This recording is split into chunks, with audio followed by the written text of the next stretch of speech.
by by our attorney, George. Thank you for coming. The application material that will be discussed tonight, including any proposed resolutions and other documents, will be available on the city's website. Also on the city's website is a link to the rules and procedures of the Zoning Board of Appeals. I just want to take a minute to explain the board's procedure. We'll take each application in order. There is only one application today now.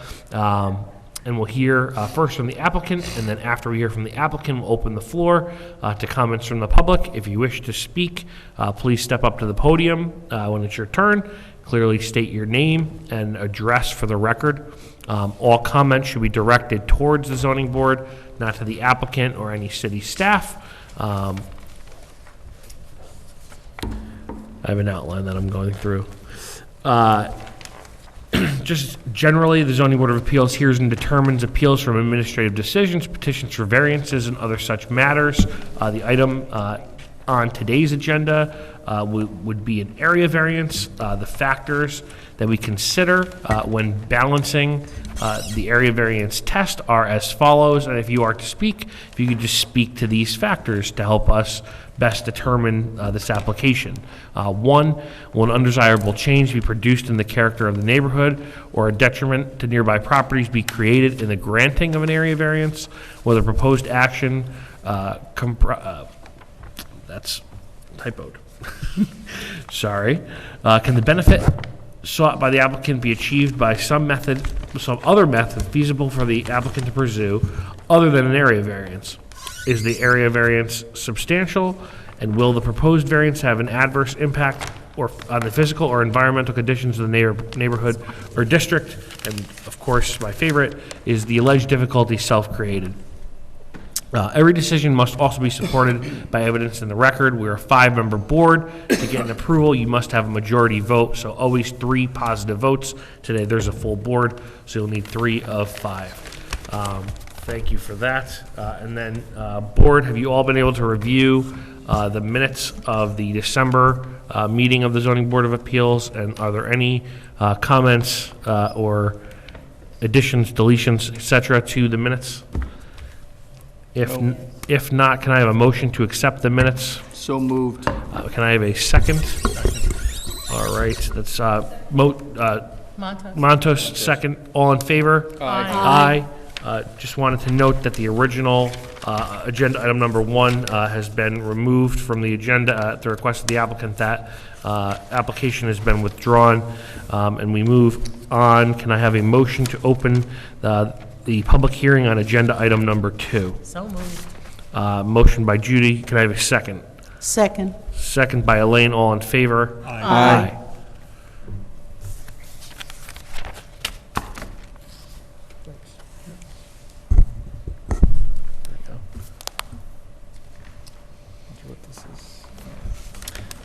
Good evening. My name is Clay Kaiser. I live at 245 Liberty Street. I'm joined by my wife, Carolyn.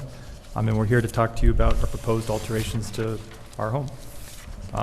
So long story short, we're looking to take this single-story home and make it 2 stories. Some more details. The house was built in 1940, 740 square feet. It's built in 1940, 740 square feet, that's about it. Living standards are different. Building standards are different.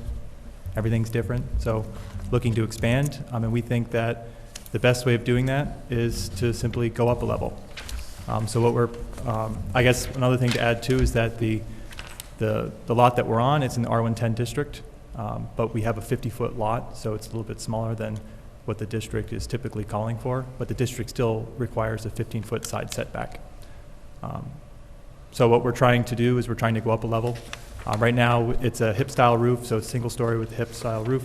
We want to change that to be more of a carriage style, which is actually, in our opinion, more similar to a lot of the houses you see both on Liberty Street and just around Beacon in general. And the one I would recommend going to is just A02, which kind of shows the elevations of the house, of what we're proposing.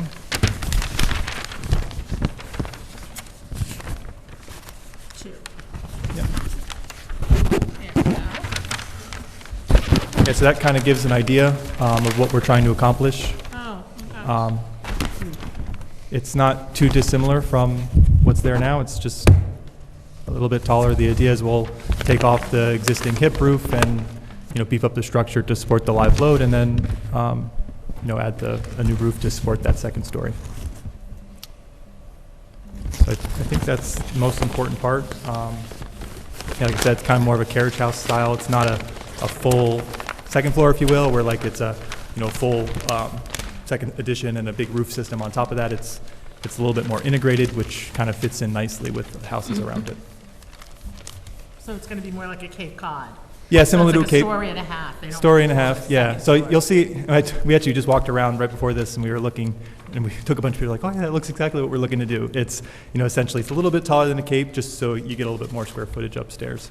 But essentially, you know, between a Cape and a full two-story. I'll call it a carriage house, is what I call it. A lot of times you see carriage houses look like that.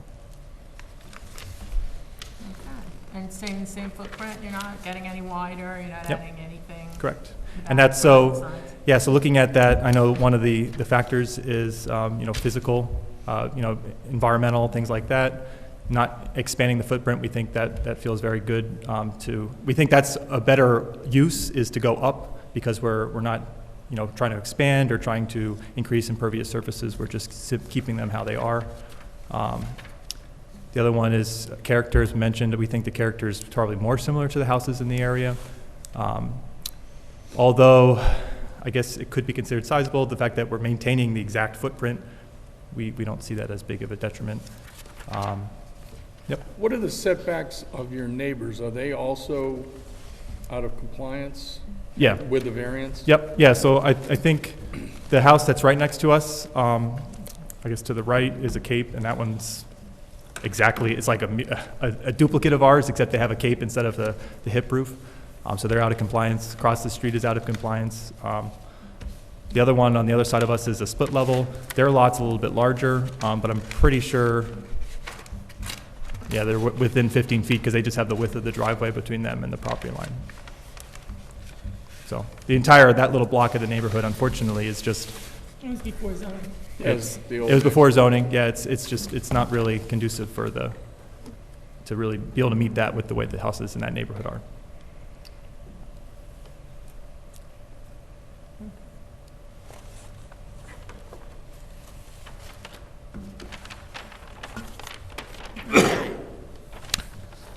Okay, thank you.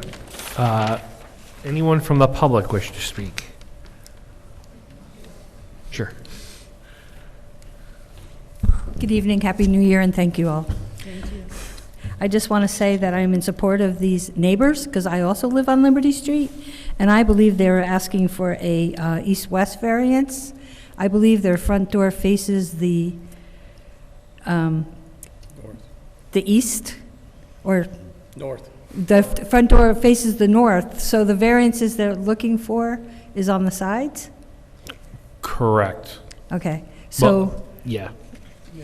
I think it should be accepted, because they're not expanding what they already have, and the neighbors directly next to them went through the same thing where they weren't really expanding the footprint. I think you should give them the same. Okay, thank you. Thank you.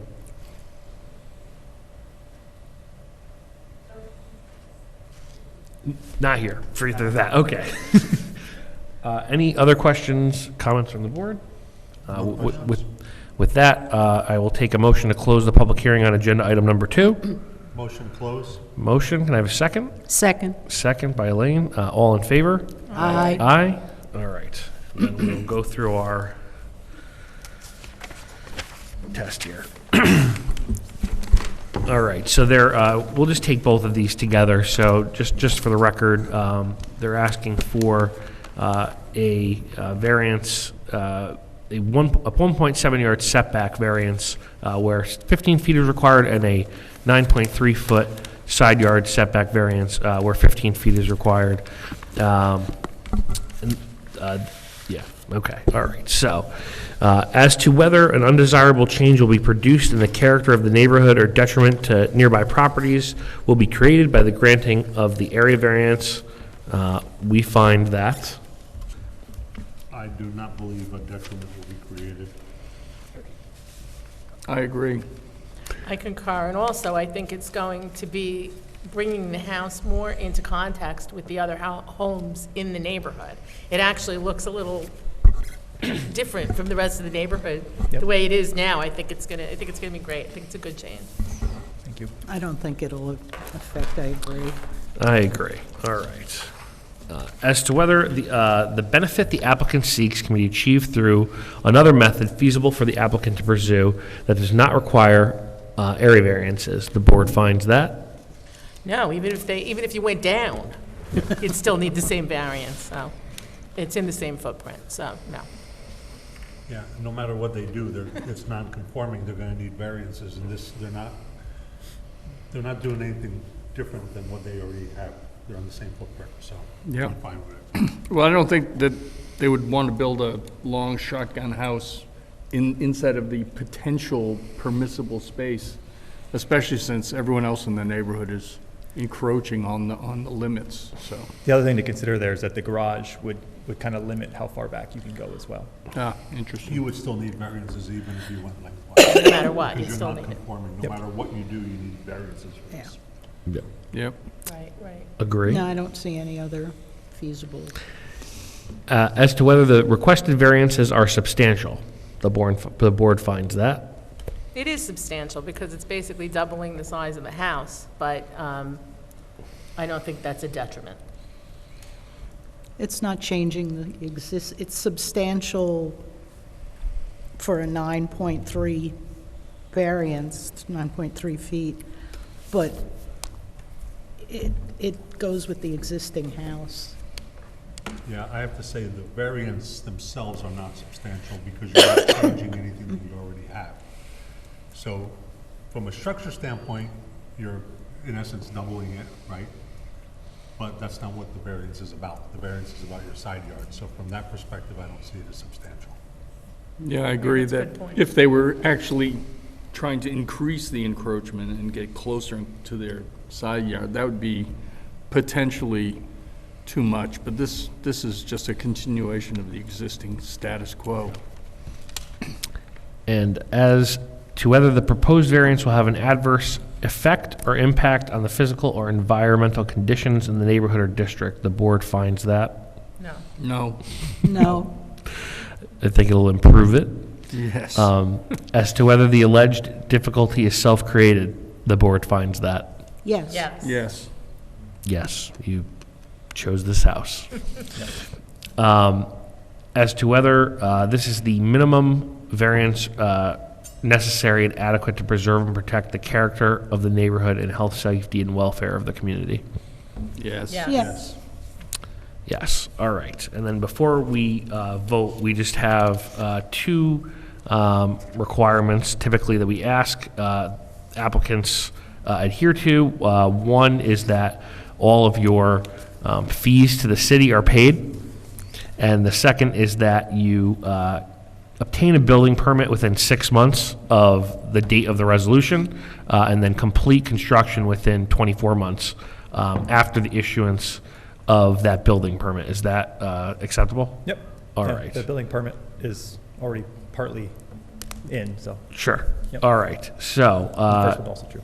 can I have a motion to grant or deny the variance with those conditions? Motion to grant the variance with those conditions? Motion to grant from Montos. Can I have a second? Second. Second by Judy. All in favor? Aye. Any opposed? No. Congratulations. Thank you. Good luck with your bill. All right. And thank you for taking the hearing today. Absolutely. And Our pleasure. when is the next meeting, Mercedes? Just for the record. I think It's a Wednesday It's a also, Wednesday, right? correct? I almost showed up here yesterday. Oh, really? All right, so just for the record, the next meeting of the Zoning Board of Appeals is Wednesday, February 21st, which is a Wednesday due to the President's Day holiday.